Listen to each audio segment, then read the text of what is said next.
Hi, I'm Naomi. Hi, I'm Sophia, and today we're going to take you through the steps of building a Printrbot Simple. When we built our first Printrbot, we had absolutely no idea what we were doing. So if we can do it, you can do it. So here's our instructions for noobs. Step 1. Lay all parts on a table and hardware on a plate so as not to lose parts. Check off on the bill of materials. Step 2. Zip tie the bearings onto the base plate as demonstrated. Make sure to put the nub of the zip ties as shown. Place the smooth rods through the bearings to ensure alignment as the zip ties are tightened. Then use pliers to tighten the zip ties as much as possible, but be aware of the fragility of the wood, because if you pull too hard, it will snap. Step 3. Screw the long wiring end stop onto the base plate and pull the wiring through the rectangular hole. Make sure the open part of the end stop faces the longer side of the base. Step 4. Thread the end stop wiring end through the laser cut piece 20. Make sure the open part of the end stop faces towards the longer limb of the piece. Bring wooden piece 18 through the bottom of piece 20. In some cases, it might need a good press to snap it into place.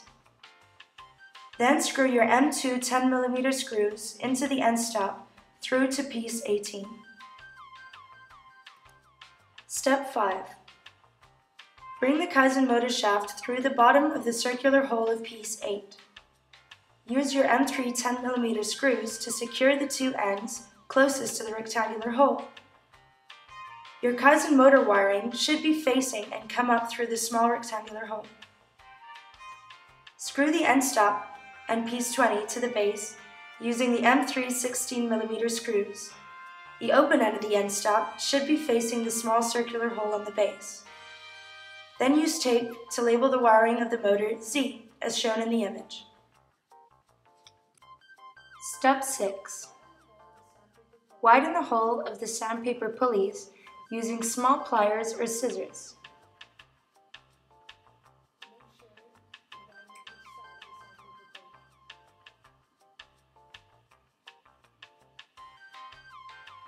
Test to see if they can easily slip onto each rubber tube.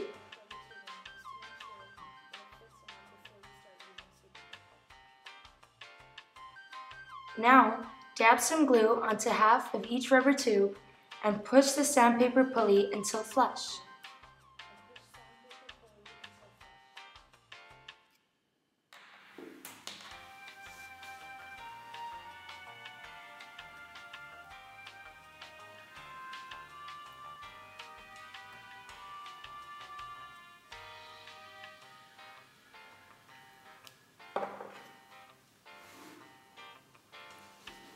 Once they are both dry, push each onto a small Kaizen motor. On one, push until flush with the tip of the motor shaft. On the other, leave the rubber tubing about 3 mm off of the motor shaft. Tightly zip tie the bottom of each rubber tubing so as to secure it to the motor shafts and prevent slippage. Now with a marker pen, label the flush rubber tubing motor X and the other motor Y. Step 7. Using the 4 M310 screws, screw the X-axis motor onto wooden part 9. The motor wiring must be facing sideways. Either side is fine. Screw parts 8 and 9 together using the M316 screws and hex nuts. Then pull the X-axis motor wiring through the small rectangular hole in piece 8 and using tape label the wiring X.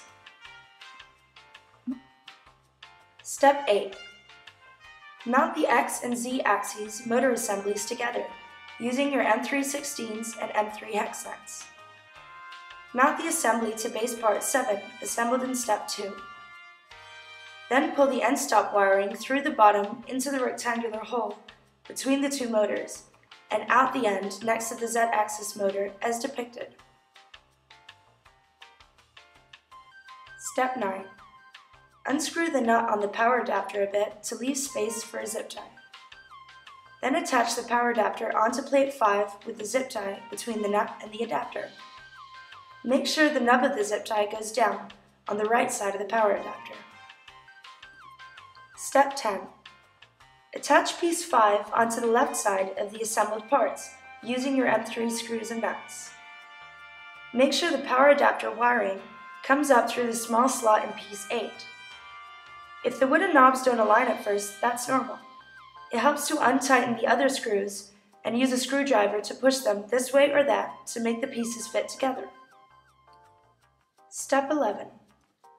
Attach the right side piece to the assembled parts using M3 screws and nuts. If the wooden knobs don't align perfectly, loosen the screws on the other parts to make it fit, and then retighten everything once assembled. Step 12. Attach the motherboard to wooden piece 5 using the zip ties. Then connect the power adapter, labeled PWR for power, as shown in the image. Connect X and Z end stops to the corresponding X stop and Z stop slots on the motherboard too. Step 13. So now we're going to install the 25 cm smooth rods into the slots of wooden part 8. We're going to use preferably a rubber mallet or a hammer to get them through both wooden plates until flush with the bottom plate. If you do use a hammer though, make sure that you use something in between the head of the hammer and the smooth rod to soften the blow. Also be sure to provide support underneath so as to not blow out the lower wooden plate. Now screw in the M3 10mm screws to secure the rods into place.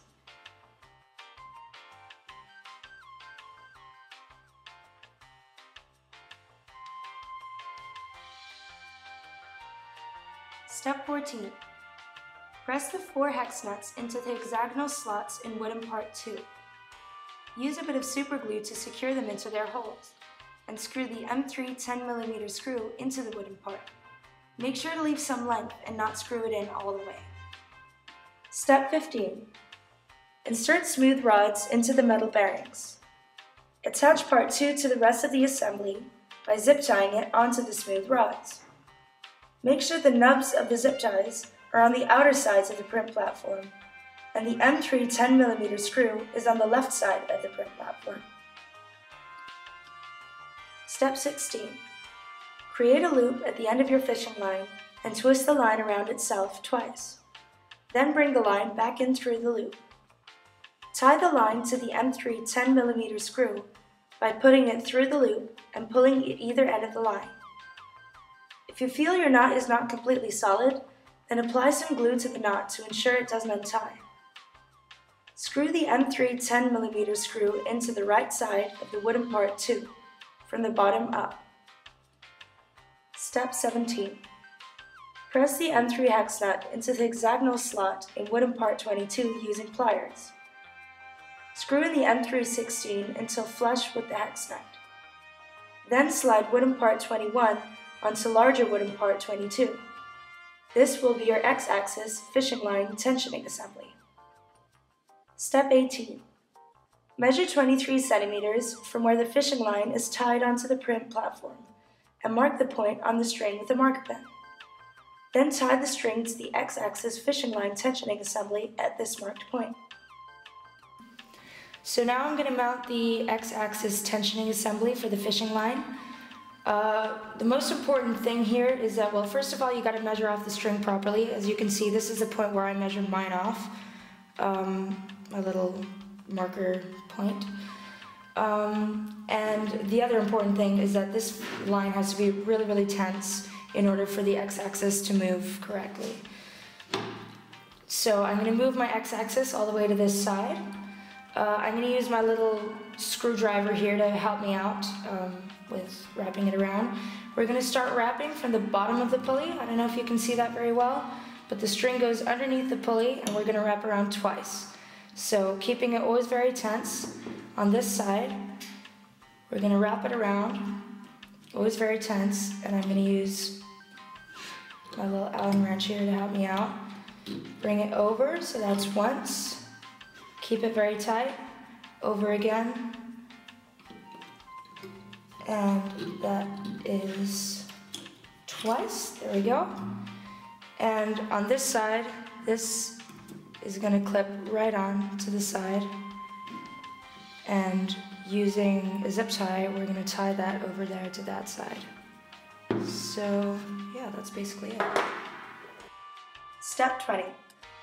Screw in the M316 bolt through the tensioning assembly to tighten the line. The line should be really tight with no slack in it. Glue the knots on either side of the line to secure them. Step 21. Place the 4 bed springs onto the 4 holes on each of the corners of wooden part 2. Align wooden part 1 on top of the bed springs and screw the M320 screws through until flush with the bottom of the hex nuts underneath. Step 22. Zip tie the bearings onto wooden part 11 as depicted.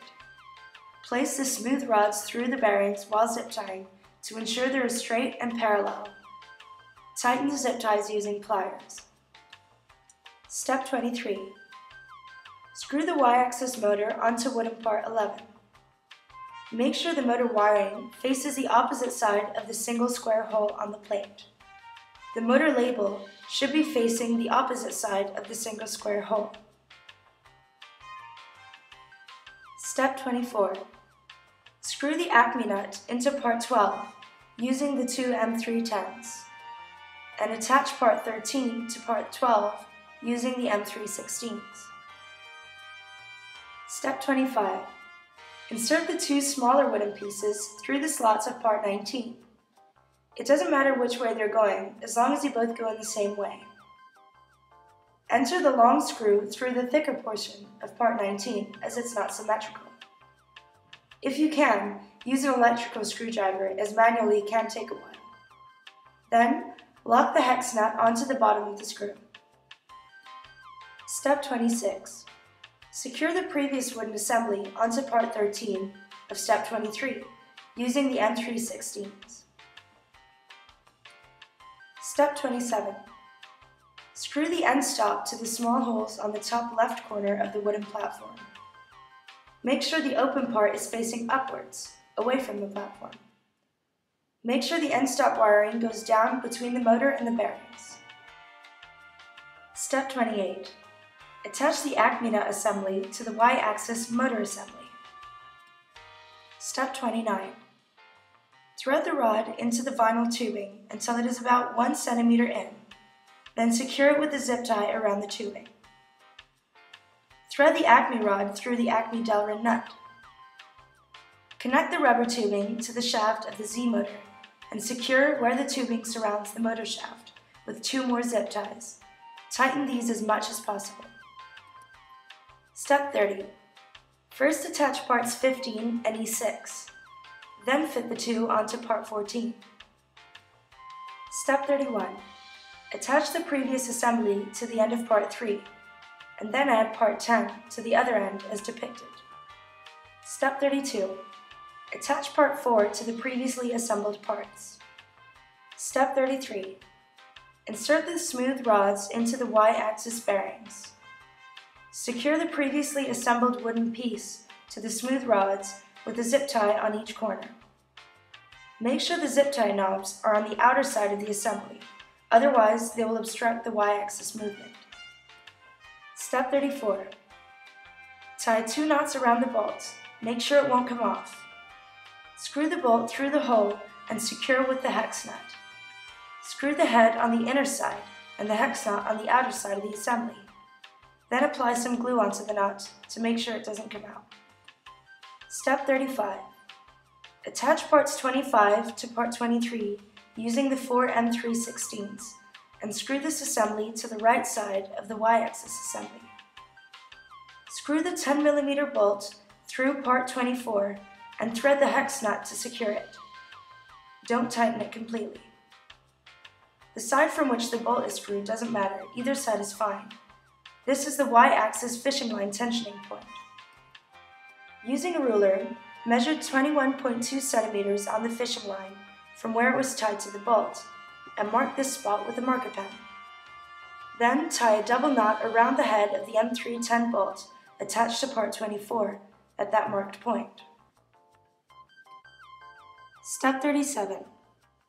Wrap the fishing line tightly 2 times around the y-axis sandpaper pulley and pull tight on the tensioning end for it to fit in the slot between part 23 and the wooden base.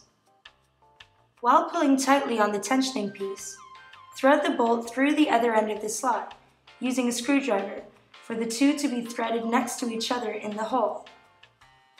Continue to screw the bolt to tighten the fishing line. Step 38. Plug the y-axis motor into Y-mot and plug the y-axis end stop into Y-stop. Step 39. Tighten the fan onto the wooden part as depicted.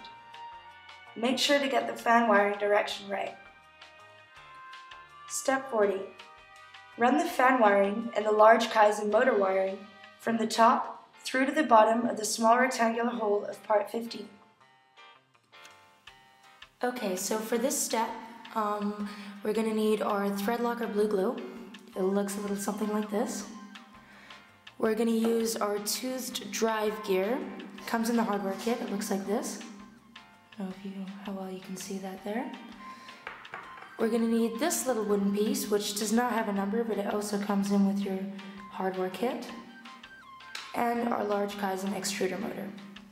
So in our first step, we're going to unthread the small lock in the drive gear. We're going to use a small Allen wrench, or if you have one like I do, a small screwdriver, like that, so it'll be sticking out like that. Then we're going to use our thread locker blue glue to drip a little bit right there. That was a big drop. That's alright, I'll clean that off later.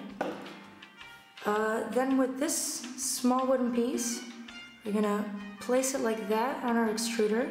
It's basically a spacer. We're going to pop that right onto the extruder like that. And using this spacer, then we're going to lock it into place.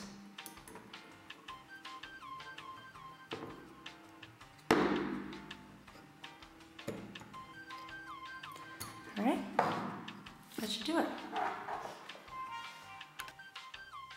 Alright, for this step we're going to need our 3 of our M3 30 bolts. They're like this. We got 4 of them, but we're only going to use 3 for now. And our wooden parts E1 through E5. Also, we're going to use our small nylon spacer, which is white and looks like that. We're going to stack these one onto another. The reason I'm showing it in video is because it's really important to get the order right. Otherwise, our extruder won't work and our printer will be a flop. So we're going to put our M330s into E1 like that. We're going to leave that one blank for now. And then we're just going to stack accordingly, just like I laid them out.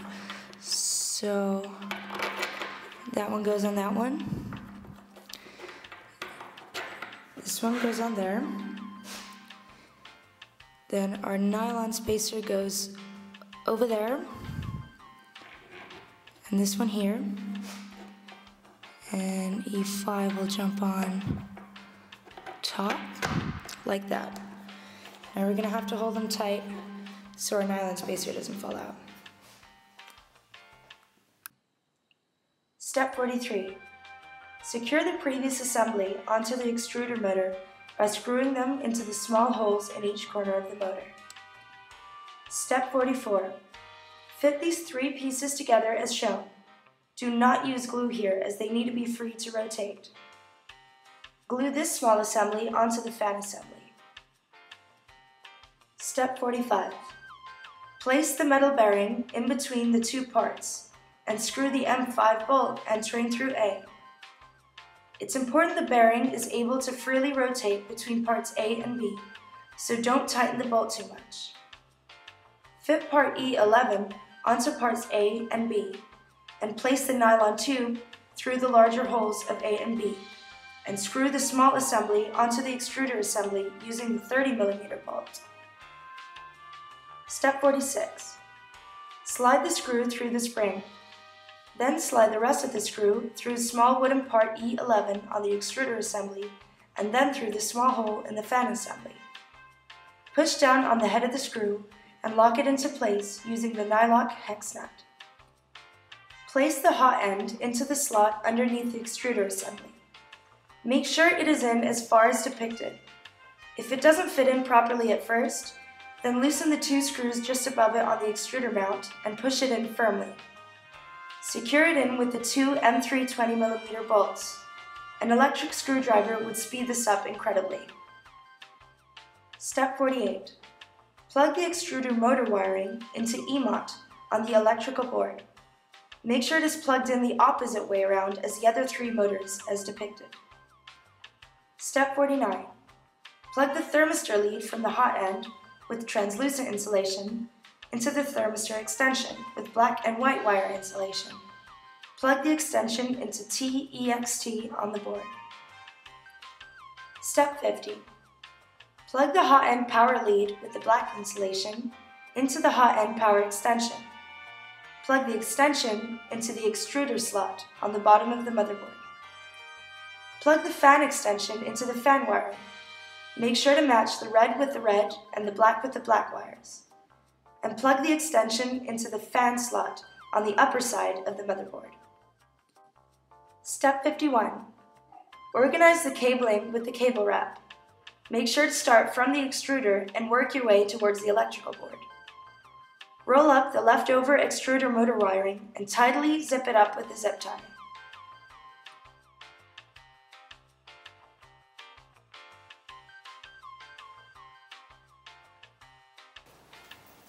So I hope we could help you guys out. Have fun with the new Printrbot. Happy printing!